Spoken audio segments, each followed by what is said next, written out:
So, what's up mga kapatids? Good morning sa lahat. 7 AM. Sakli 7 AM tayo nagpalipad nga natin mga paratoboard nating mga kalapati para matraining yung kanilang mga pakpak at lumakas sila kasi nga sabi na natin, isasabay natin sila sa training ng ating mga naka-entry dito sa race sa NPR sa dito sa Katarman.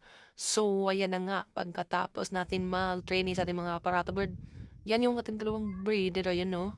Ayan, umitchas na nga, ayan no, umiscore yung ating Muleman na yun 'no.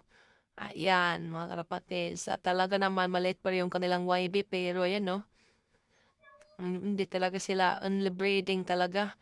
Hindi talaga mapakali kung hindi ano yung hinog gusto pa makaisa pa oh.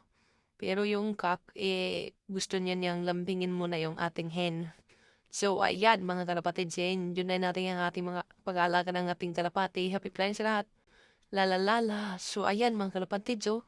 Kinuha natin yung ating mga YB para viewing. Yun yung ating daily routine dito sa ating loop.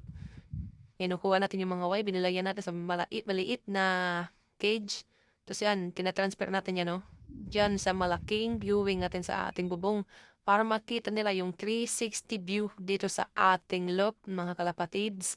Happy flying sa lahat at salamat sa lahat na nag-follow sa ating page dyan sa TikTok, sa Facebook, and subscribe na din sa ating YouTube channel mga kapatids.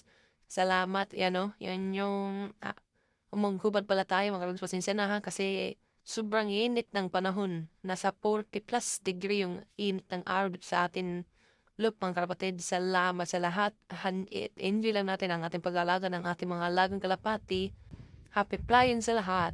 La la la la. At ito po muli si Bobby Alegría na nagsasabing, God bless.